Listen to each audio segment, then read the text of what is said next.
ഒരു കാര്യം ചെയ്യും, മോനിത് പിടിക്കേ. ആ, ഇതൊന്ന് ഒപ്പിട. മോനൊന്ന് മാറിക്കേ. ഇവിടെ വേറെ മേശൊന്നും ഇല്ലല്ലോ, അതുകൊണ്ട് സീറ്റ് വെച്ചിട്ടേ. എൻ്റെ അമ്മ എന്ന സ്ത്രീയെ കുറിച്ച് സംസാരിക്കാൻ എനിക്ക് തീരെ താല്പര്യമില്ല. അവർ കാരണം ഉണ്ടാകുന്ന ഒരു ഗുണവും എനിക്കോ എൻ്റെ പിള്ളേർക്കോ ആവശ്യവുമില്ല. ഓ, നിനക്കതിനെപ്പറ്റി സംസാരിക്കാൻ താല്പര്യമില്ലെന്ന് ഞങ്ങൾക്കറിയാം. എങ്കിലും അച്ഛൻ പറയുന്നത് മുഴുവനായിട്ടൊന്ന് കേൾക്ക്. നീ കേട്ടിട്ട് തീരുമാനിക്കേ. അല്ല മോനെ, ഒരു ഗുണവും വേണ്ടെന്ന് വാശി പിടിക്കണ്ട. നിനക്ക് അവകാശപ്പെട്ട കുറച്ച് പണം കരുനീലിക്കാവ് ക്ഷേത്രം വക സഹകരണ ബാങ്കിൽ കിടപ്പുണ്ട്. മുതലും പലിശയായിട്ട് അത് വലിയൊരു സംഖ്യയായിട്ടുണ്ട് ഇപ്പോ. മക്കളെ, അത് പക്ഷെ നിങ്ങൾക്ക് കിട്ടണമെങ്കിലേ ഗംഗ മരിച്ചുപോയിന്ന് ഒന്ന് സ്ഥിരീകരിക്കണം.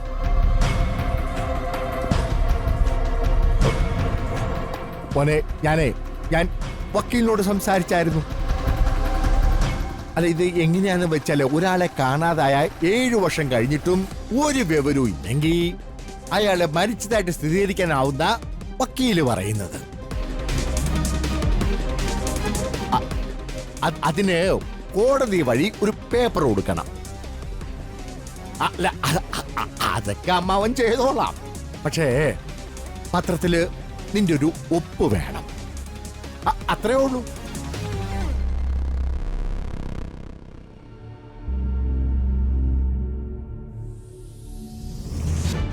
അമ്മ പണം പ്രതീക്ഷയല്ല.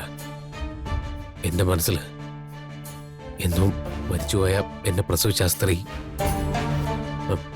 ഞാനൊരു പോയിക്കുന്നതിലൂടെ അവരും മരിച്ചുപോയെന്ന് ലോകത്തിന് മുമ്പിൽ തെളിയിക്കാൻ പറ്റിയാൽ വളരെ സന്തോഷത്തോടെ ഞാനത് ചെയ്യും.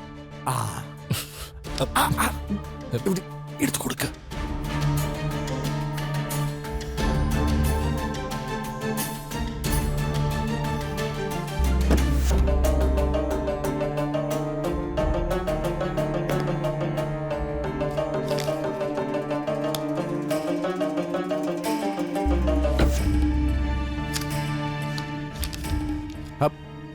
മോനെ ഗിരി, അല്ല ഞാനേ ഈ പേപ്പറിൽ ഒന്നും എഴുതിയിട്ടില്ല. അല്ല, അത് ഞാൻ വക്കീലിനെ കൊണ്ട് എഴുതിക്കാം. ഒരു കാര്യം ചെയ്യും, മോനിത് പിടിക്കേ. ഇതൊന്ന് ഒപ്പിട. മോനൊന്ന് മാറിക്കേ. ഇവിടെ വേറെ മേശൊന്നും ഇല്ലല്ലോ, അതുകൊണ്ട് സീറ്റ് വെച്ചിട്ടേ. ഒപ്പിട്ടോ. ഗിരിയേട്ടാ,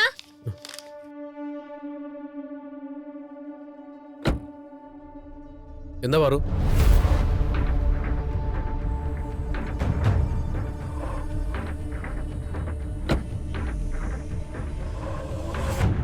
ഗിരിയേട്ടൻ ഇവിടെ നിൽക്കാണോ? ഭക്ഷണം കഴിക്കണ്ടേ? വാ. അല്ല, അമ്മാവന്. അച്ഛനൊക്കെ വരും.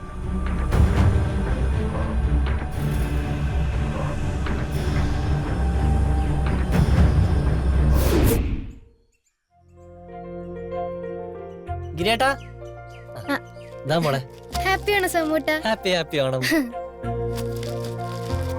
ഇത് പാലടയാണോ അടപ്രഥമനാണോ? ഇത് പാലട തന്നെ. ഇത് തന്നിട്ട് കടയിലോട്ട് പോണം. എന്നാലേ പായസം ഒക്കെ ഉണ്ടാക്കി സദ്യയൊക്കെ കഴിച്ചിട്ട് പോവാട്ടാ. അത് ഞാൻ എന്തായാലും വരുമല്ലോ. ഗിരിയേട്ടാ, ഞാൻ പോവാണേ.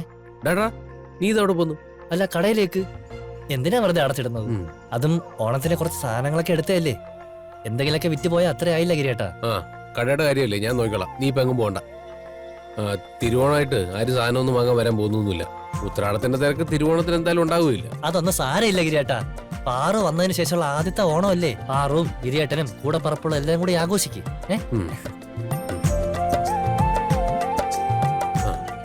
അപ്പോ നീ എന്റെ കൂടെ പറപ്പല്ലേ? പാറു ഇവിടെ ഉണ്ടെന്ന് പറഞ്ഞിട്ട് ഇവിടെ പ്രത്യേകതകളൊന്നുമില്ല. എല്ലാ വർഷത്തെയും പോലെ തന്നെ നമ്മൾ എല്ലാരും കൂടെ ഒരുമിച്ച് ഓണാഘോഷിക്കുന്നു. നീ എങ്ങും പോകുന്നില്ല, ഇവിടെ തന്നെ ഉണ്ടാവണം. അല്ലേ കുഞ്ഞി? അതെ സോമോട്ട, നമുക്ക് ഇന്ന് ഇവിടുത്തെ ഓണം സെറ്റ് ആക്കാം. അതെ. കേട്ടാ? അല്ല, എന്താ ഗിരിയേട്ടാ? നിനക്ക് എല്ലാം അങ്ങ് അറിയണോ? അമ്മാനൊക്കെ വന്നിട്ടുണ്ട്. അത് സംസാരിച്ചോണ്ടിരിക്കുക. എല്ലാരും ഉണ്ടല്ലോ ഗിരിയേട്ടാ. അപ്പൊ ഞാൻ അറിയട്ടെ. നിന്നോട് ഞാൻ പറയുന്ന കേട്ടാ മതി. കൂടുതൽ ഇങ്ങോട്ട് വർത്താനൊന്നും പറയാൻ നിൽക്കണ്ട.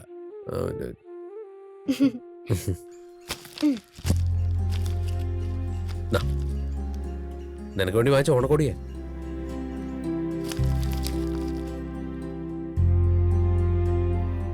അതിന് ഇനി കരയാൻ നിൽക്കണ്ട കേട്ടോ. അല്ല ഗിരിയേട്ടാ, ചില സമയത്ത് ആരും ഇല്ലാത്തതിന്റെ വിഷമം വരും. പക്ഷെ ഇതുപോലുള്ള സമയത്ത് എല്ലാവരും ഉണ്ടെന്ന് തോന്നിപ്പോകും.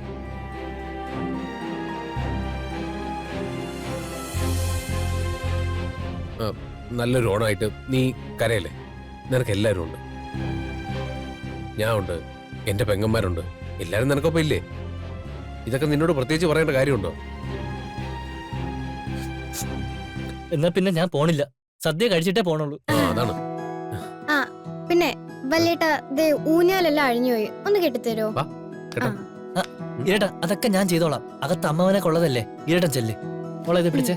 എന്തേ ആവശ്യമുണ്ടോ? ശരി ഗിരിയേട്ടാ. എന്താ പറ്റിയ മോളെ? ആ ഇതേ ഇങ്ങനെ ചരിഞ്ഞുപോയി, അഴിഞ്ഞതുപോലെ. ഇതൊന്ന് മാറ്റി കെട്ടിത്തരോ?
നീ ഇതെവിടെ എഴുന്നേറ്റ് പോണേ? നിന്നെ പിടിച്ച് ഇവിടെ ഇരുത്തിയല്ലേ? അവിടെ ഇരിക്കെ. ഇരുന്നിട്ട് നിനക്കെന്താ ഇരിപ്പുറക്കുന്നില്ലേ? ഇരിക്കെ. ഇതുവരെ അവന് ചോറ് കൊടുത്തില്ലേ? ശ്ശേ. അമ്മാവ് ഇരുന്നിട്ട് ആ, നീ ഇരിക്കെ. മോൾ അവിടെ ഇരിക്കെ. ഇരിക്കെ. എപ്പോഴും നിങ്ങളല്ലേ വിളമ്പി തരുന്നത്. ഇന്ന് ഞാൻ വിളമ്പി തരാം.